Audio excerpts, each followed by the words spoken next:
Hello everybody, it's Coach K with MajortoCareer.org. If you're new, thank you so much for watching. I decided to start this YouTube channel as a way to help professionals make those valuable connections from major to career. Because in my over 13 years of experience working at 4 different higher education institutions, one of them a STEM institution, I noticed that in a lot of cases, it was somewhat easier for professionals to make those valuable connections when it came to choosing that major. But when it came to the practicality and the return on investment, that was a little bit challenging. And so today we're going to shift gears and talk a little bit about what to do if you are undecided. If you are confused about what you want to do, if you are unsure about what you want to do for the rest of your life, and you want tips on how you can navigate your college experience, stay tuned.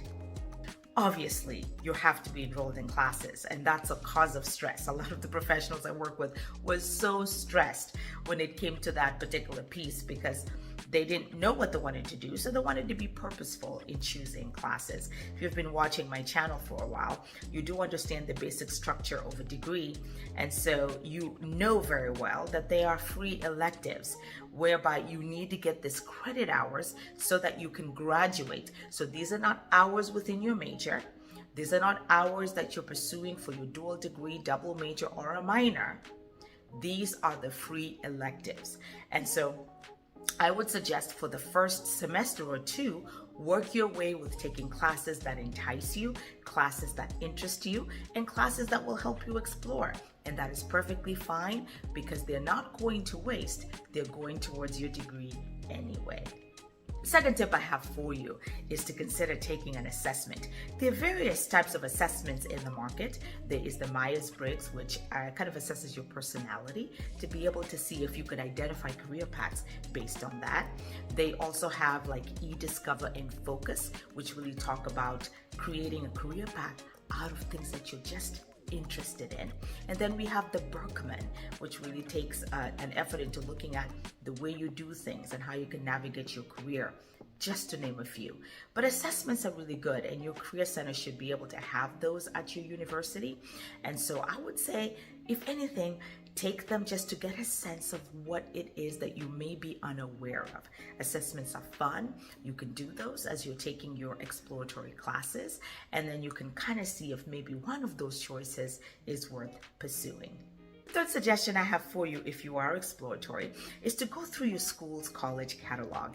You know, you do get that when you are at orientation, and it's a book and sometimes it's available online. And what it does and why I find that resource useful, a lot of the professionals I work with, it's what we use in academic advising.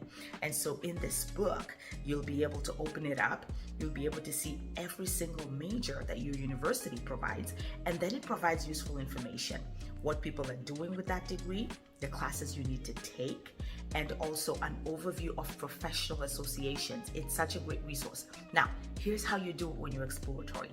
Take a look at those ideas for majors. Maybe it's from friends, from assessments, maybe it's from a class or two that you took. And then you want to take a look at 2 or 3 of those at a time and see which ones are more enticing to you. And that can also help you towards leveraging and deciding the right major for you. Tip I have for you is to work backwards. You know, what's interesting these days is that if you can identify general things that you like, forget about the classes you need to take, forget about all that stress, just go into LinkedIn or Indeed, and then you want to see the job titles. And then once you get that job title, you then want to work with your school career advisor and academic advisor to find out what particular major can help you get there. The reason I really like this approach is that sometimes you could be motivated by what you could be doing after you graduate. And this is a great way to be able to go through your studies knowing that there's a return on investment and that you're going to end up doing something that you really enjoy. The last tip I will share for you that you can consider if you are undecided is think small. You want to think small. So you know how you have to register for something. So you're going to take those free electives. Then why not take small steps? Maybe instead of committing to the major right away, maybe start thinking about what are some minors that you could take as a part of your required electives, which are going to supplement the degree, that you find enticing. And the nice thing about minors is that it's just about maybe 4 to 5 classes at most, and your college catalog should have ideas of those, and they supplement any degree that you have. So you're not committing right away, but you're slowly working towards 2 things: those free electives I talked about in the first tip, and then obviously the electives as well. And so folks, I know that deciding on a major can be a really tasking and time-intensive process, but I hope those tips are just useful for you to help you keep you at ease. I do have additional resources in the information bar, great resource that you could access to be able to help yourself explore and define what it is that you would like to do. Thank you so much for watching. I'm Coach K. Until my next video, bye.